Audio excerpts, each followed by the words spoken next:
사랑합니다. 오늘 방금 읽은 본문의 제목처럼 우리의 삶에서 아침부터 저녁까지 평안이 가득 넘치기를 바랍니다.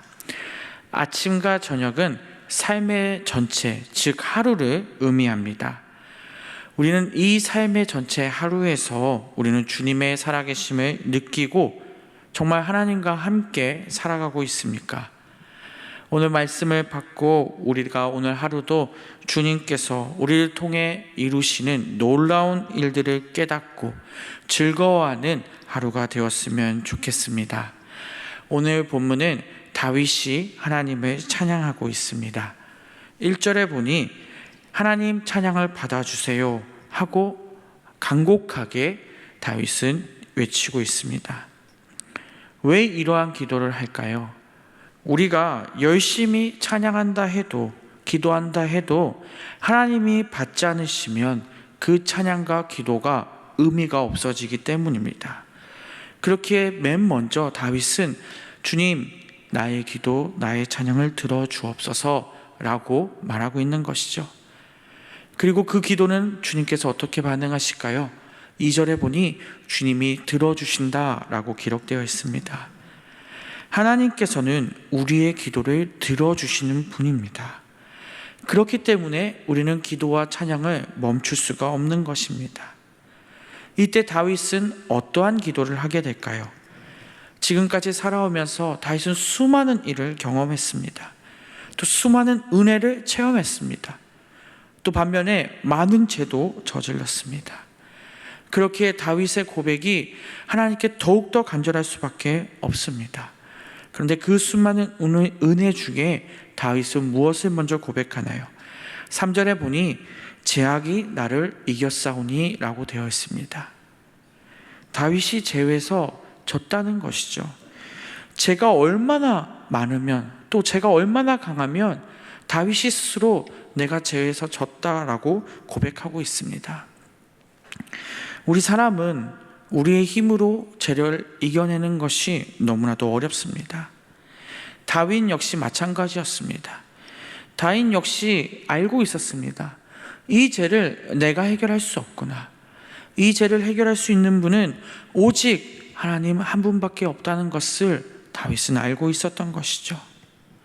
그렇게 다윗의 고백은 이러합니다. 내 죄를 고백하니 주님, 나의 허물을 벗겨주시고 주님, 용서해 주세요 라고 간절히 회개 기도를 할 수밖에 없는 것입니다. 다윗이 이렇게 회개 기도를 간절히 한 후에 4절에 다윗은 또 큰 꿈을 꾸며 하나님께 나아갑니다.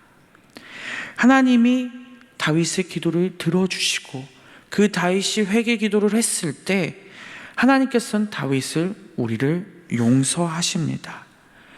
하나님께서 우리를 죄에서 용서하실 때 4절 표현해 보니 하나님의 집에서 살게 된다고 나와 있습니다. 주님께 감사하게도 우리가 죄를 고백했을 때 용서함 받고 우리는 어디에서 살게 되나요? 바로 주님의 집에서 살게 되는 것입니다. 바로 이것이 하나님의 복을 받게 되는 것이죠. 주님께서 거하시는 집은 심지어 아름다운 집이라고 표현되어 있습니다. 이곳은 모든 사람들이 만족할 만한 땅입니다. 바로 이곳이 어디입니까? 하나님 나라죠. 우리가 주님을 찬양하고 그 주님이 들어주시는 그 기도를 생각하며 기도할 때, 하나님께 또 내 죄를 고백할 때 하나님께서는 우리에게 놀라운 복을 허락하시고 하나님께서 우리의 삶을 주님의 나라, 하나님 나라로 이끄신다는 사실을 오늘 이 새벽에 다시 한번 깨닫기 원합니다.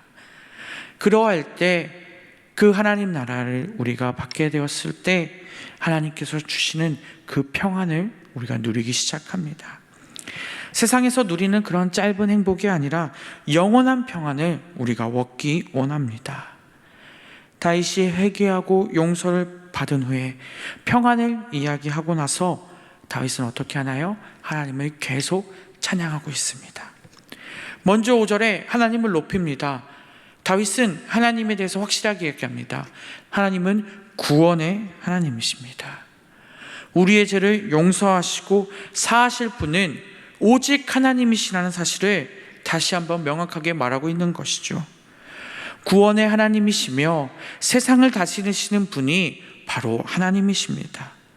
이어 계속 하나님에 대해 이야기합니다. 하나님의 능력과 위엄을 말합니다.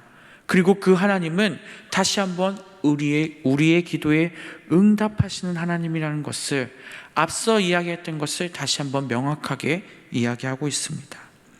또 뒤에 이어서 우리에게 생소한 단어일 수도 있는데요, 어미하게 응답하신다고 말씀하십니다.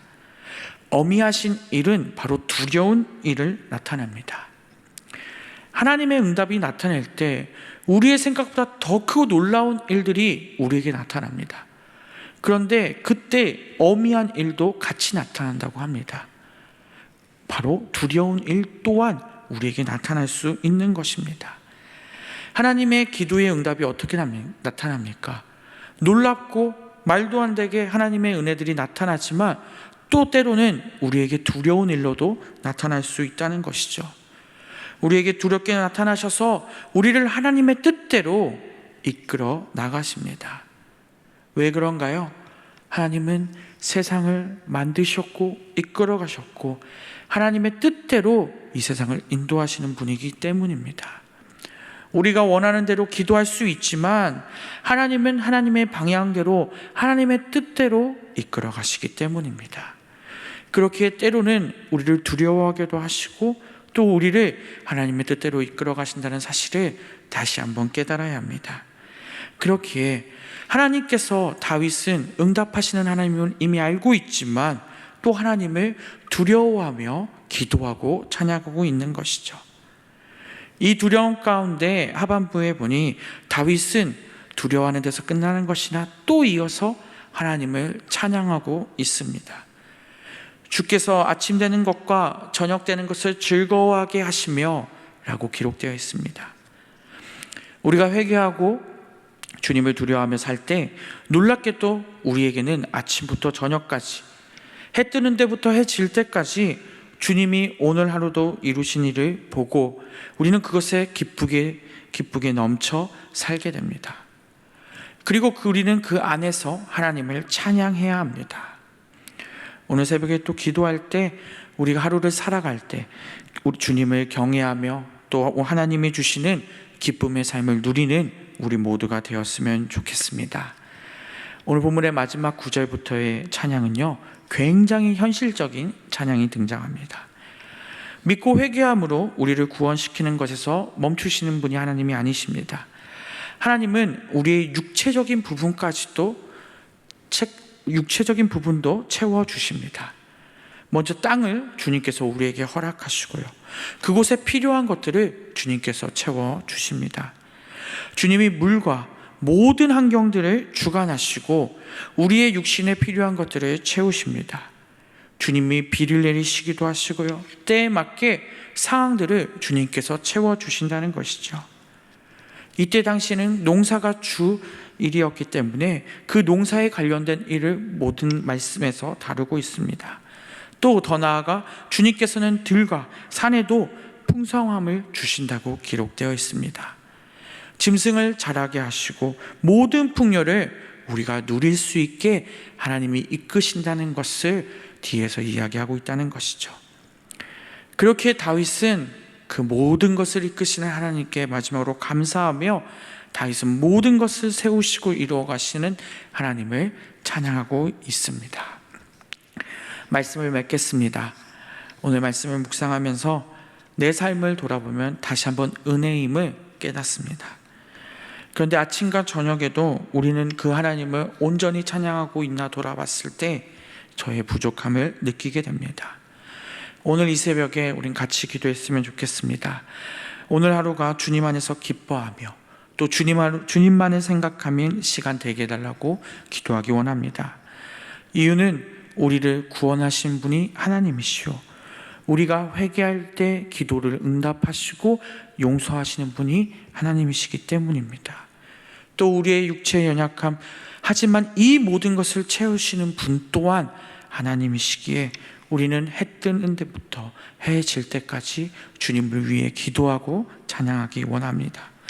그리하여 내 삶에서 언제나 하나님을 찬양하는 것이 끊기지 않았으면 좋겠습니다.